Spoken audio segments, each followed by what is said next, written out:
Hello नमस्कार साथीहरू। अब परीक्षा आउने केही घण्टा मात्रै बाँकी छ, त्यसकारणले अब आफ्नो दिमागलाई एकपटक तिखार्ने कोसिस गर्नुहोला। यहाँहरूले 100 सब्स्क्राइबर पुऱ्याइदिनु भएको छ, त्यसको लागि मुरी धन्यवाद। तर 100 सब्स्क्राइबर चाहिँ यो देख्दाखेरि 100 सब्स्क्राइबर चाहिँ देखिएको छ, एक्चुअलमा 100 सब्स्क्राइबर चाहिँ होइन। किनकि म के चाहन्छु भने जो मेरो च्यानलबाट जेन्युन लाभान्वित हुन चाहनुहुन्छ, जसलाई मेरो च्यानलको आवश्यकता छ, जसले मेरो च्यानलबाट केही न केही ज्ञान सिक्नुभयो र प्रतिक्रिया दिनुभयो, धेरै समयसम्म वाच टाइम गर्नुभयो, लामो समयसम्म मेरो भिडियो हेर्नुभयो, उहाँहरूको लागि हो मैले लक्षित गरेर यो मेरो आफ्नो अफर लिएको। किनकि अब त्यसो त अब जो कोही आउने कमेन्ट गरिदिने अनि त्यसपछि एकचोटि पनि नहेर्ने, जस्ट कमेन्ट गर्ने हिँड्ने, अनि सर र चाहिँ धेरै भिडियोमा कमेन्ट गर्ने अनि पुरस्कार पाउने, त्यसरी हुँदैन। मेरो चाहिँ मोबाइलमा वाइटी स्टुडियो भन्ने छ, वाइटी स्टुडियोमा गएर हेर्न मिल्छ। महिलाले हेर्नुभयो कि पुरुषले हेर्नुभयो कि होइन, नेपालबाट हेर्नुभयो कि अरू देशबाट हेर्नुभयो, अनि त्यसपछि यो सब्सक्राइब चाहिँ तपाईँले सर्ट्सबाट पाउनुभयो कि तपाईँ लङ भिडियोबाट हेरेर पाउनुभयो भन्ने कुरा सब देखाएको हुन्छ। त्यस कारणले मैले यदि मेरो भिडियो हेर्नुभयो र भिडियो हेरेपछि यहाँले चाहिँ सब्सक्राइब गर्नुभएको हो भने बल्ल त्यो चाहिँ 100 सब्सक्राइबर मानिन्छ। म यहाँहरूलाई पछि काउन्ट गरेर लाइभ गरेर पनि देखाउँला यहाँहरूलाई कि सर्ट्सबाट आएको सब्सक्राइबर चाहिँ मैले मान्दैन। किनकि सर्ट्स भनेको यस्तो चिज हो नि, त्यो चाहिँ लाखौँ सयौँ हजारौँ मान्छेसम्म पुग्ने चिज हो कि एउटा न एउटाले सब्सक्राइब गर्न सक्छ कि त्यसबाट। तर एक्चुअली सब्सक्राइब भनेको भिडियो हेरेर जसले गर्नुभयो, लाभान्वित हुनुभयो र अर्को समयमा पनि मलाई यो भिडियोको आवश्यकता छ, यो च्यानलको आवश्यकता छ भन्ने जसले महसुस गरेर च्यानल सब्सक्राइब गर्नुभयो, जेन्युन रूपमा आत्मै मनैदेखि तपाईँको आफ्नो आवश्यकताको हिसाबले गर्नुभयो र केही लाभ लिनुभयो, त्यस्ता साथीहरूको लागि मात्रै मैले यो अफर ल्याएको। र हेर्छु म अब मेरो यो इक्जाम, ब्याचलरको इक्जाम सकिएपछि लगत्तै म यसको चाहिँ पुरस्कारको एनाउन्स गर्नेछु, को साथीले जित्नुहुनेछ भनेर। अब चाहिँ अब परीक्षाको अन्तिमको बेलामा अब मैले एउटा भिडियो बनाइहालौँ भन्ने मेरो हेतुले म बनाउन आएको छु। यो एकाइ 4 मा रहेको भाषा पाठ्य पुस्तक तथा अनुपूरक सामग्री भन्ने छ। पूरक भनेको चाहिँ त्यसलाई आवश्यकता पर्ने र त्यहीसँग सम्बन्धित र एक्स्ट्रा चिजहरूलाई अनुपूरक भन्यो है। अनु भनेको हुबहु भनेको, पूरक भनेको फेरि त्यस बाहेक भनेको। त्यस कारणले त्यहीसँग आवश्यक पर्ने त्यस्तै खालका अन्य सामग्रीलाई अनुपूरक भनेको है। र पाठ्य पुस्तक त यहाँलाई थाहा छँदैछ होइन, अपेक्षित पाठ्यक्रम निर्दिष्ट गरेका उद्देश्यहरू हासिल गर्नको लागि होइन, एउटा निश्चित दिशा प्रदान गर्नको लागि त्यो सिकाइलाई र एउटा चाहिँ सहजता प्रदान गर्नको लागि शिक्षक तथा विद्यार्थीलाई एउटा पाठन गर्नको लागि त्यो गराउने कुरा चाहिँ सहयोग गर्ने कुरा चाहिँ पाठ्य पुस्तक हो। यो एउटा मुद्रित सामग्री हो होइन। यसमा चाहिँ पाठ्यक्रमका विभिन्न चाहिँ निर्दिष्ट उद्देश्यहरू पुरा गर्न सक्ने खालको विषयवस्तुहरू समावेश गरिएको हुन्छ भन्ने कुरा यहाँ जान्नु पर्यो। र त्यो पाठ्य पुस्तक चाहिँ कस्तो हुनुपर्छ, त्यसको विशेषता कस्तो हुनुपर्छ भनेर एकचोटि छोटो कतै सोधिहाल्दा तपाईँले सामान्य कुरा एउटा हो, तर सोध्न सक्छ पाठ्यक्रमका चाहिँ विशेषता, पाठ्य पुस्तकको कस्तो विशेषता हुनुपर्छ भनेर सोध्यो भने त्यसको उत्तर हुनसक्छ। त्यसको चाहिँ फिजिकल चिजहरू र त्यसको प्राङ्गिक चिजहरू दुवै खालको चिजहरू चाहिँ हुन्छन्। र त्यसमा चाहिँ बाह्य विशेषता भन्यो भने यसको एउटा भौतिक, यो बन्दा कस्तो हुनुपर्छ होइन, यसको किनाराहरू कति छोडिएको हुनुपर्छ, त्यसपछि यसको चाहिँ के अरे कभर कस्तो हुनुपर्छ, अक्षरहरू, कागजको क्वालिटी होइन, आकार, साइज, सबै खालको कुरालाई बाह्य विशेषता भन्छ साथीहरू। पुस्तकका परिधीय र केन्द्रीय गरी दुई प्रकारका विशेषता हुन्छन्। परिधीय विशेषता भन्नाले बाह्य आकार कस्तो हुन्छ भन्ने विषयसँग सम्बन्धित छन्। भाषा पाठ्य पुस्तकका परिधीय विशेषतालाई बाह्य वा भौतिक विशेषताका रूपमा पनि चिन्न सकिन्छ र त्यसको लागि 1 नम्बर हुन्छ यसको बनोटको बारेमा जान्नुपर्ने हुन्छ। पाठ्य पुस्तकको आवरण र आकार प्रकार उपयुक्त हुनुपर्छ, एकदम ठुलो हुन नि भएन, झोलामै नअटाउने, सानो हुनु नि भएन, खल्तीमै डुब्ने होइन। अनि कम्तीमा 176 सम्म टिकाउ होस् भन्ने दृष्टिले बाक्लो र बलियो कागजको आवरण पृष्ठ हुनु जरुरी हुन्छ। त्यसै गरी सकेसम्म आवरण पृष्ठ पानी कागजले चाहिँ मरेको बाहिरबाट मसिनो प्लास्टिक लगाएको हुन्छ नि हामीले कपीहरूमा उक्काउँछौँ नि त्यस्तो खालको पानी कागजले मरेको र आकर्षक र रङ्गीन हुनुपर्छ। विद्यालयबाट घर र घरबाट विद्यालय जाँदा हातमा वा झोलामा बोक्दाखेरि बारम्बार घर र कक्षामा पढ्दा लेख्दा पनि टिक्ने खालको आवरण पृष्ठ भएको चाहिँ हुनुपर्छ। अक्षरको आकार र छेउ कस्तो हुनुपर्छ भन्दा भाषा पाठ्यपुस्तकको अर्को विशेषता अक्षरको आकार हो।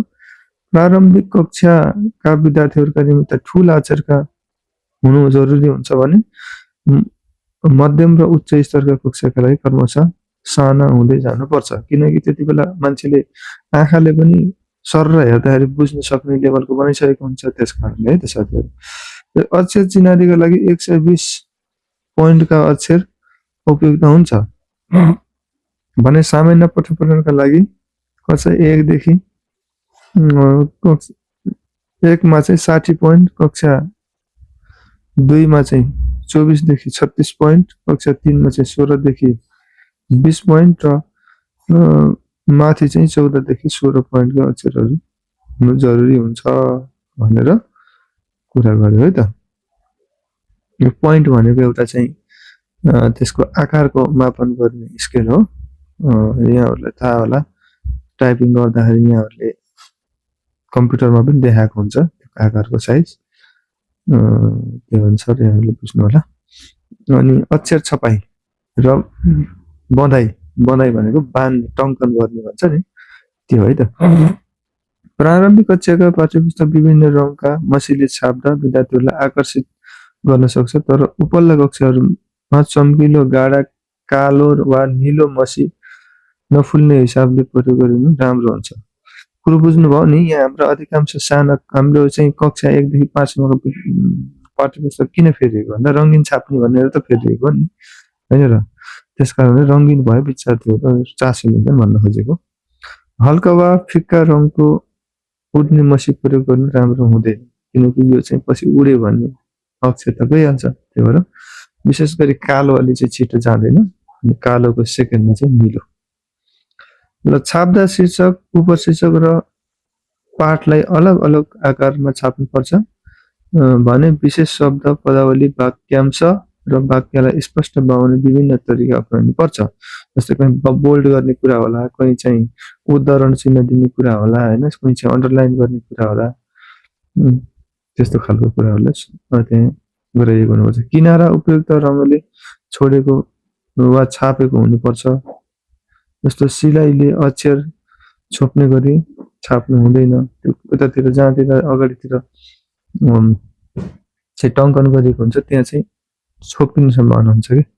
र 1 इन्चदेखि चाहिँ 0.5 इन्चसम्मको छोड्दा एकदम राम्रो देखिन्छ भनेर भन्छ। अनि पाठ्यांश नछोपिने र पढ्न सजिलो हुने गरी छपाईको प्रबन्ध गर्नुहुन्छ राम्रो हुन्छ। कागजको स्तर चाहिँ पाठ्यपुस्तकको स्तर निर्धारण गर्ने भएकाले सेतो, सफा, चिप्लो र बाक्लो कागज प्रयोग गर्नुपर्छ। तपाईँलाई थाहा छ नि, राम्रो बाहिरको कभर अनि कागजका क्वालिटीहरू देखेपछि कस्तो आहा यो बुक चाहिँ राम्रो हुन्छ जस्तो लाग्छ नि हामीलाई। त्यस्तै चाहिँ सफा हुन पर्यो, चिप्लो हुन पर्यो, बाक्लो हुन पर्यो, अनि सेतो हुन पर्यो कि। मूल्य, नाफामूलक दृष्टिभन्दा सेवामूलक दृष्टिले विषयवस्तुको मूल्य निर्धारण गरेको हुन पर्यो। पाठकहरूको क्रय शक्तिलाई भनेको किन्ने शक्ति ख्याल गरी कम भन्दा कम दाममा पुस्तकहरू उपलब्ध गर्नुपर्छ। अब जति कम मार्जिन राख्नुभयो त्यति किताबहरू बढी बिक्री भयो। महँगाको कारणले पनि सबै मान्छेहरू अफोर्ड गर्न सक्दैनन् भन्ने कुरा है। र अर्को छ सुलभता। सुलभता भनेको चाहिँ पठन पाठन चाहिँ यथा समयमा उपलब्ध हुनुपर्ने हुन्छ है। यो अब पढ्न परेको छ, आय खुलेको छ, बुक पाइएन भने पछि पढेर के अर्थ होइन। शैक्षिक सत्र सुरु हुनु अगावै सहर बजार मात्र होइन, दुर्गम गाउँमा पनि पाठ्यपुस्तकहरू पर्याप्त मात्रामा पुर्याउने सरकारी गैर सरकारी संस्था व्यक्तिहरू क्रियाशील हुनुपर्छ। र अन्यमा चाहिँ भाषा पाठ्यपुस्तकको परिधीय विशेषताहरूमा अन्य कुराहरू पनि पर्छन्। जस्तै चाहिँ पाठ्यपुस्तकलाई स्तरयुक्त बनाउन सघाउँछन् तिनीहरूलाई चाहिँ आवरण पृष्ठमा पुस्तकको नाम, कक्षा र लेखकको नाम अनि पाठ्यवस्तुसँग सम्बन्धित आकर्षक चित्र हुनुपर्ने हुन्छ है। बाहिर हामीले लेख्छौँ नि हाम्रो नेपाली किताब कक्षा 9 भनेर त्यहाँ चित्र बनाएको हुन्छ नि, त्यो भन्नु खोजेको है। लेखकको नाम भने चाहिँ हाम्रो चाहिँ फल्ना लेखकले लेख्नुहुँदैछ, उहाँ त विद्वान हुनुहुन्छ भनेर हामीले एउटा चाहिँ मनस्थिति बनाउँछौँ पढ्ने। त्यस कारणले र चाहिँ आवरण पृष्ठको पछाडि प्रकाशकको नाम र ठेगाना समेत स्पष्ट हुनुपर्छ, कुन प्रकाशनले। किनकि धेरै प्रकाशन भनेको त त्यहाँ सम्पादन, भाषा सम्पादन पनि हुन्छ, त्यहाँ विषयवस्तु हरू चाहिँ राम्रोसँग त्यसलाई चाहिँ क्रमबद्ध गर्ने चाहिँ एउटा प्रकाशकको अनुभव पनि हो कि। त्यस कारणले सबै प्रकाशकले राम्रो गर्न सक्छन् भन्ने नहुन सक्छ। त्यस कारणले प्रकाशनलाई पनि हामीले जस्तो धेरै छ यहाँ विद्यार्थी पुस्तक भण्डार छ होइन, त्यसै गरी होराइजन पब्लिसर छ होइन, थुप्रै छन्। अनि यस्ता कुराहरू चाहिँ साझा प्रकाशन छ, निमा पुस्तक प्रकाशन छ। कुनको विश्वास गर्ने, त्यो मान्छेको एउटा विश्वास गर्ने ठाउँ पनि हुन्छ नि। त्यस कारणले त्यसको चाहिँ ठेगाना लेखेको हुनुपर्छ। पाठ्य पुस्तकलाई भद्दा बनाउने कुराहरू समावेश नगर्नु राम्रो हुन्छ, मान्छेले बोर नलाओस् कि पढेर। मलाई यो यिनी चाहिँ बोर लागिरहेको सठिक रूपमा छैन कि यो हाम्रो ब्याचलरको जति पनि बुक छ नि सठिक रूपमा ज्ञानवर्धकै छैन, चाहिने नचाहिने कुराहरू लगाइदिएको छ कि, त्यस्तो हुनु राम्रो होइन। दोस्रो पृष्ठमा पुस्तकको नाम, लेखकको नाम, प्रकाशन, संस्करण, सर्वाधिकार, मूल्य, मुद्रण, संस्थाको नाम र आवश्यकता अनुसार संशोधन र परिवर्तनसँग सम्बद्ध व्यक्तिको नाम समेत उल्लेख गर्नु जरुरी हुन्छ। यो चाहिँ एकदम भित्रपट्टि चाहिँ यो कभर भन्दा भित्रको पहिलो पानाको दोस्रो पेजमा चाहिँ लेखेको हुन्छ सर्वाधिकार भनेको कसले चाहिँ यसको पेडिस के भन्छ यसलाई चाहिँ यो कपिराइट भन्छ नि, पेटेन्ट भन्छ। पेटेन्ट कसको नाममा छ होइन। अनि यो संस्करण भएको भए कुन चाहिँ संस्करण कहिले प्रकाशन भएको, परिमार्जन कहिले भएको होइन, कसले परिमार्जन गर्नुभएको, सबै कुराहरू डिटेल चाहिँ राखेको हुनुपर्छ। यो त थियो पाठ्य पुस्तकको चाहिँ परिधीय अथवा बाह्य अथवा भौतिक विशेषता थियो। कस्तो लाग्यो भिडियो यहाँले हेर्नु होला, पक्कै पनि नयाँ भिडियोलाई जोडिनु होला र कमेन्ट गर्दै गर्नु होला। फरक फरक समयमा गरेको कमेन्टलाई बढी प्राथमिकता दिइन्छ।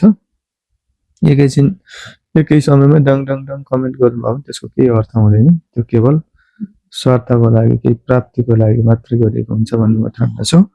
मेरो यो चाहिँ बाट हुने कमाइ चाहिँ को 25% चाहिँ सामाजिक काममा लगाउनु भएकोले तपाईँहरू पनि सब्सक्राइब गरेर अनि यसमा चाहिँ इन्भल्भ भएर सामाजिक काममा लाग्नु होला। हस्, धन्यवाद। अर्को भिडियोमा भेटौँ।